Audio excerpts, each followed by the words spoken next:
Okay, so today we're going to talk about safety precautions for hurricanes. I want my audience to understand the best precautions we should have for hurricanes and the safety preparation. So, this year alone, there have been over 6 hurricanes to form in the Atlantic that have traveled to the Gulf, and 2 of those hurricanes in specific have hit the United States and caused over 161 fatalities and $6.2 million of damage. A good friend of mine, Annabelle Case in particular, has family that was affected directly in Texas, in Corpus Christi, by Hurricane Harvey.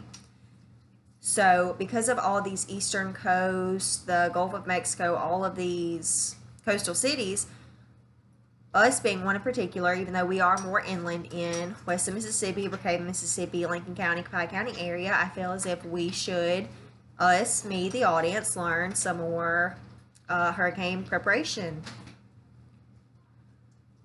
Today in this speech, I plan to share 3 key techniques for hurricane preparation that I have learned from careful research, experience, and I plan to tell you these. The first one in particular, which we can start with, is the idea of evacuating. Now, while evacuating can be a no-brainer, it can also be a I'm absolutely not evacuating.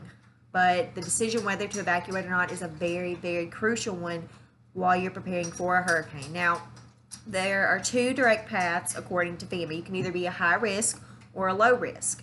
Now, if you're a high risk, that means you can get extensive damage from the hurricane.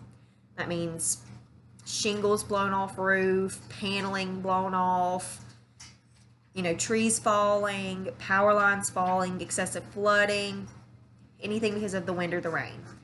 Now, it is shown that in high-risk areas over the years, the rate of evacuation has gone up 83%, but that does leave that 17% that chooses not to evacuate. If you are in a high-risk area, according to FEMA, officials will tell you are high risk, you need to evacuate. It is crucial that you evacuate for your own safety. Now, government officials, as stated, will declare if you are in a state of emergency, which means you are definitely in a high-risk area. Now, in low-risk areas, you are more closer inland. Say, us, for example, western Mississippi, Brookhaven, Mississippi, Pine, Lincoln counties, we are more inland. That means we are more low risk. However, there is a significant risk. Now, usually by then the hurricane does break up and you are not as at risk, but it is still crucial that you might need to evacuate.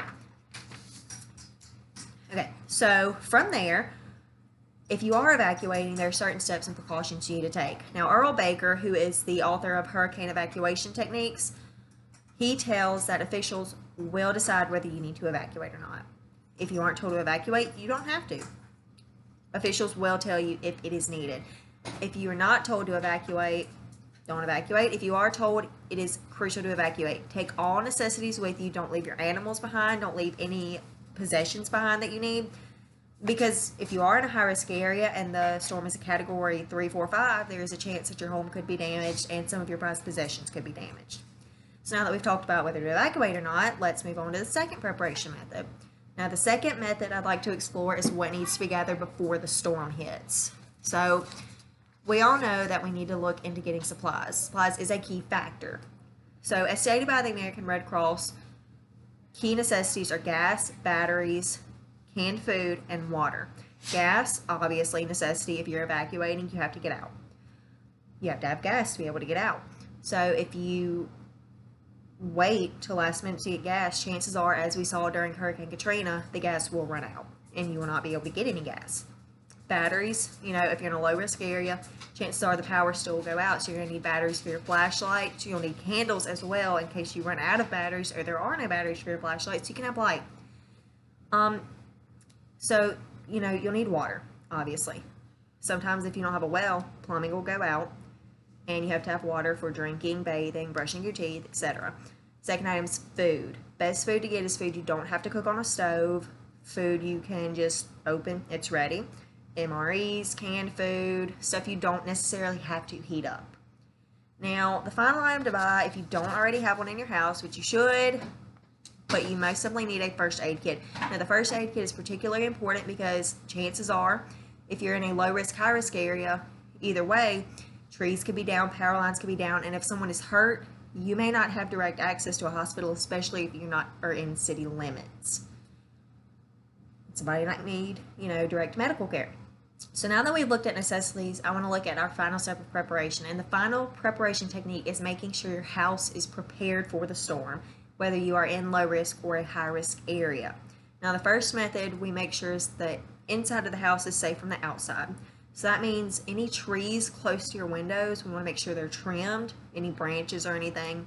We want to make sure all gutters, drains, paneling, anything is absolutely secure to the home. Because if it flies off, there's a chance it could come in the window, it could come through a door, any kind of glass it could break, and that could be extremely damaging to the home or any individual being in the home. And the next thing we want to make sure is there's plenty of water in the house. Now, as stated previously, you do definitely need water for bathing, drinking, but as stated, the water could go out. You need to have it. You want to have water to bathe in, water to drink, water to maybe start a campfire and boil it so you can have clean water or warm water to bathe in. Now, the final item you need is a generator. Generators can help bring back on electricity. Now, with the generator, you are going to need fuel as gas. You're gonna have to have gas if you have a generator. Now, if you don't own a generator, it would be a good investment for this storm or future storms, and you can get them anywhere, Walmart, Home Depot, any kind of store. So, in conclusion, by following these preparations, such as make sure you evacuate, getting all your necessities, preparing your home, you can be ready for the upcoming hurricane, whether you're in a low risk or a high risk area. Now, hurricanes can be very catastrophic and devastating, so if you are prepared, the devastation will be significantly reduced. So, thank you all for watching, and I hope you are more prepared and you're more well informed for the hurricane.